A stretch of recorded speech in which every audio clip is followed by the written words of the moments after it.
Welcome to the deep dive.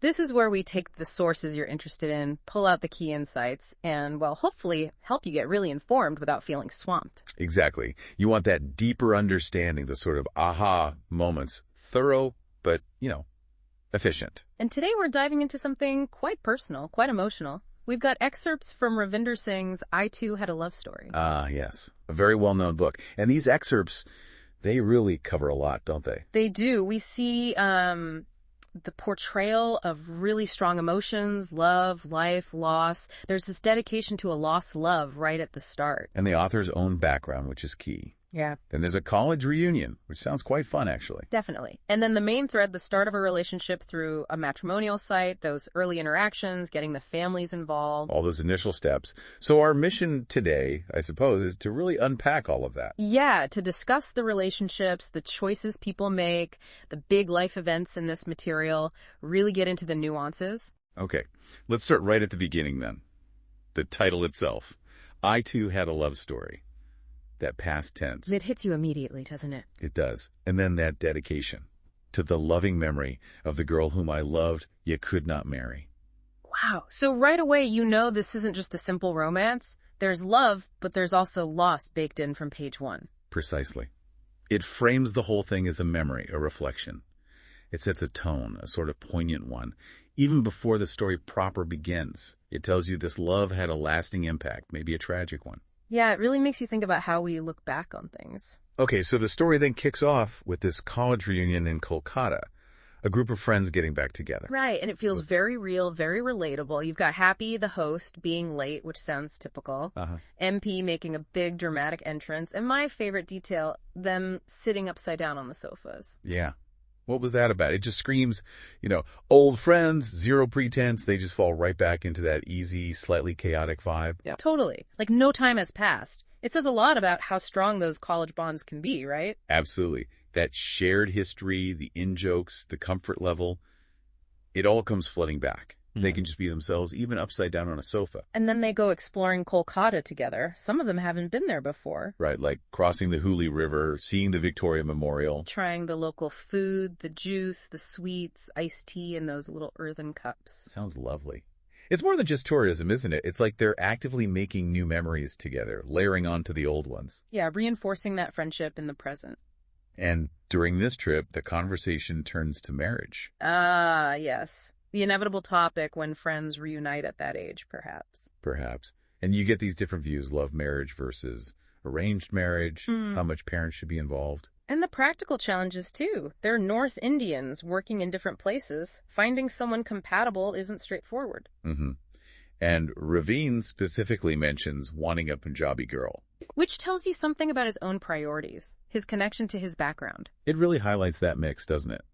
They're modern professionals, but tradition and family expectations are still, very present. It's that balancing act. Definitely. And this whole chat leads, kind of humorously, to the idea of putting profiles up on matrimonial websites. Right. Like, who's going to get married first? It starts as a joke, almost. But then it becomes a real suggestion. It shows they're actually thinking practically about it using the tools available. Yeah, it's a very modern solution to a traditional goal, in a way. Moving from just talking about it to, okay, what can we actually do? Which perfectly sets up Raveen stumbling upon Shaadi.com. He sees an ad while looking at the reunion photos, interestingly enough. And initially, he's not taking it seriously at all. He thinks he's James Bond or something. Yeah. It seems more like curiosity, maybe a bit of amusement, like let's just see what this is all about, not expecting much. Probably protecting himself a bit too, Putting yourself out there online, it's vulnerable. The humor maybe makes it feel less serious. True.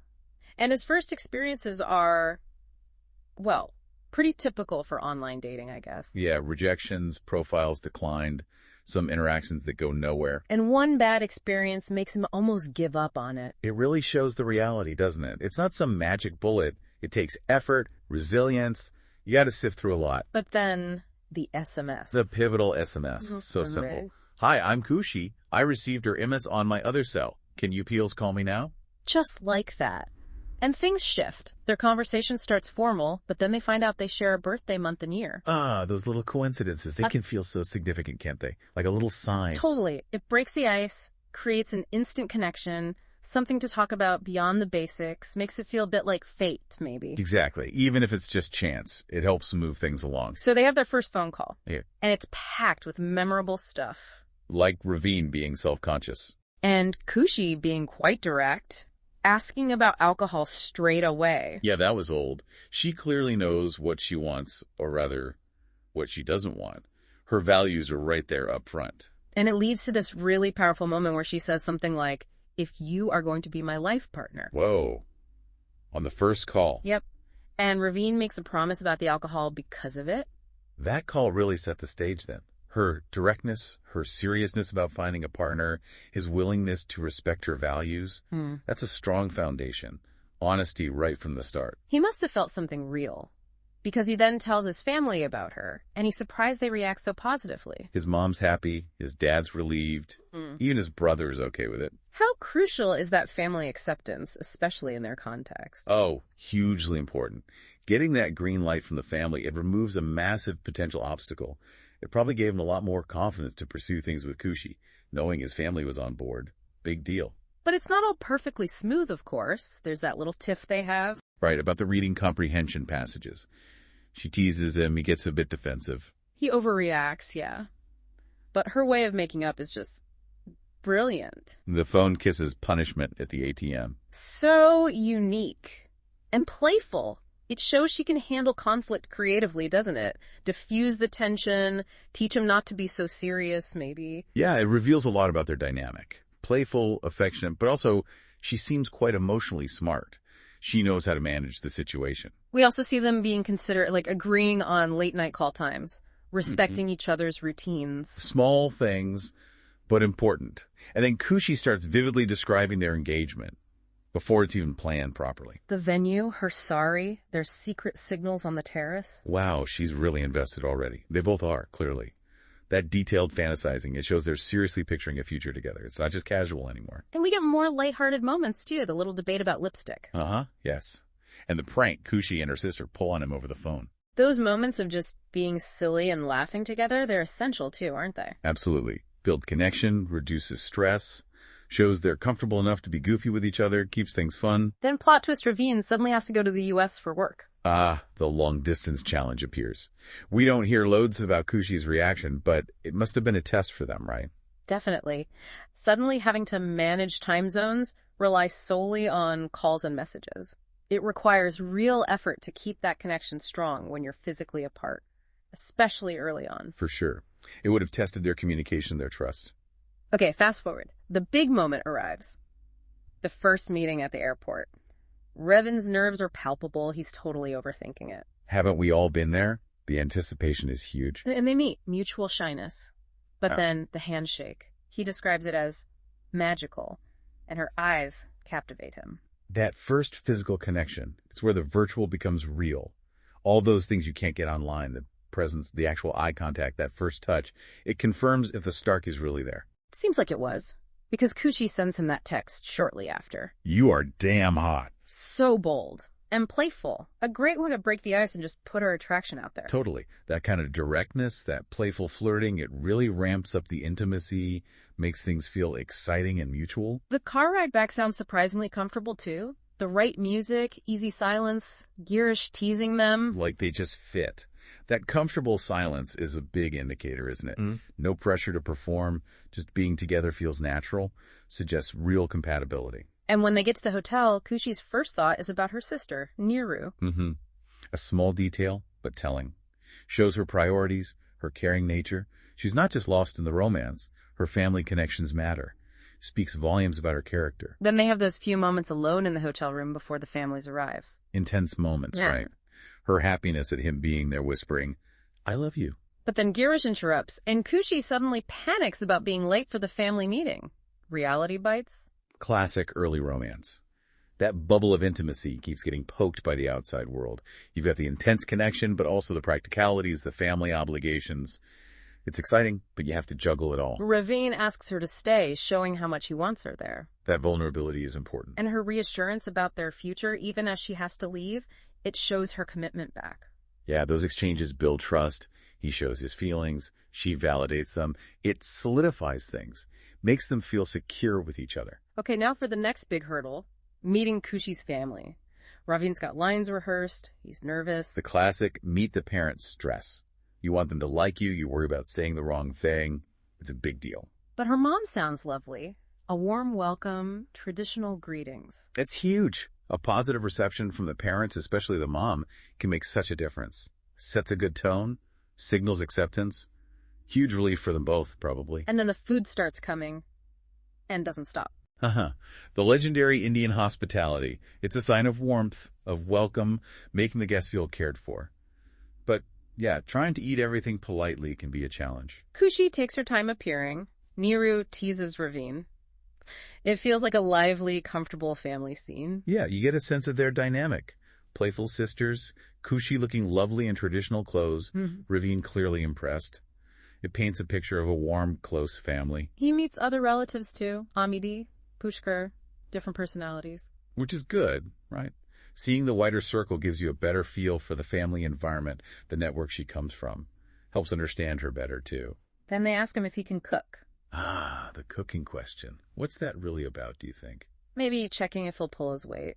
Or just making conversation. His answer about making parathas is pretty charming, though. Yeah, specific types even. Yeah. It's humorous, engages them, probably puts them at ease, shows he's a good sport. And then Kushi serves him lunch so carefully. He has that thought, like, will she always care for me like this? Oh, those small acts of service, they speak volumes, don't they? It's tangible care, shows effort, affection, really builds that emotional connection.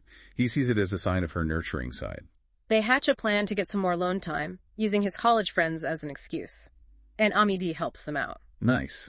A bit of subtle family support, that unspoken understanding, okay, we see you two want some time. That's really helpful. Validating even, makes it easier for them. But, detour to the dairy. They almost get caught by her mom. Tension. Kushi starts talking nonstop out of nervousness. A classic.